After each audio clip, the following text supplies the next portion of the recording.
Imagine it is 2:13 in the morning. A man wakes up to the smell of smoke. The hallway outside his bedroom is already filling with darkness. He grabs his phone, presses 3 numbers, and taps call. From his point of view, almost nothing happens. The screen changes, the phone rings, and then a stranger answers. But behind that single tap, an invisible race has already begun. Your 911 call does not travel to one giant national control room. There is no single building answering every emergency in America. Instead, the phone network must quickly answer a critical question. Where are you? The moment 911 is dialed, the carrier recognizes it as an emergency call. The signal moves through the network, where location information is used to route it toward an appropriate local emergency communications center, often called a public safety answering point. But here's the first surprise. Your phone does not always reveal your exact location like a perfect movie tracking device. Depending on the phone, network, building, and surrounding environment, the system may receive a callback number and an estimated location. In some cases, it can be highly useful. In others,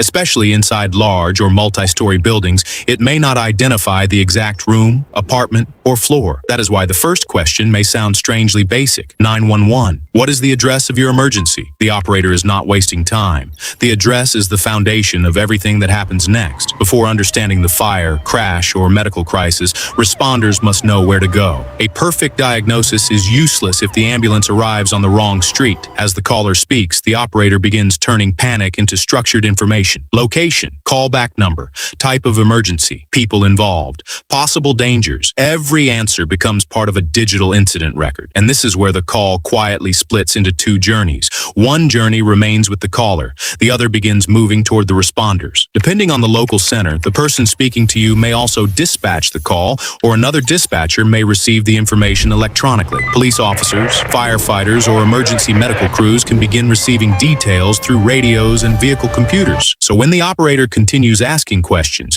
it does not necessarily mean that nobody has been sent. Those questions may be helping responders decide which entrance to use, what equipment to bring, how many units may be needed, and whether the scene could be dangerous. A small detail can completely change the response. Someone is unconscious, may trigger medical help. They are not breathing, may change the priority and begin immediate instructions. There are flames near a gas line, may change where firefighters position themselves. The person has a weapon, may change how officers approach the scene. To the frightened caller, these questions can feel endless. Inside the system, every answer is removing uncertainty. Now return to the burning house. The caller gives the address. The incident appears inside the communications center. A dispatcher identifies the appropriate fire units. Alerts activate. Station lights come on. Firefighters move toward their gear. The address and available details reach the responding crew. Before the caller has even finished describing the smoke, fire engines may already be moving. But the operator's job is not over. The operator may tell the caller to leave the building, avoid elevators, move away from danger, or help another person only when it is safe to do so. During some medical emergencies, trained call takers can provide step-by-step instructions for CPR, choking, or basic first aid until responders arrive. For several minutes, that voice on the phone may be the only connection between a terrified person and the help racing toward them. And what happens if the call suddenly disconnects? The center may attempt to call back. A sudden hang-up does not automatically tell them whether the emergency ended, the signal failed, or the caller became unable to speak. That is also why accidentally calling 911 and immediately hanging up can create confusion. The safer action is to remain on the line and clearly explain that the call was accidental. But what if speaking would place the caller in danger? Text to 911 is becoming available in more parts of the United States, although availability and capabilities still vary by location. Official guidance remains simple. Call if you can, and text if you cannot. The system is also changing. Next generation 911 is gradually replacing older infrastructure with digital internet protocol-based technology. Its goal is to improve routing and eventually allow emergency centers to handle richer information, such as text, images,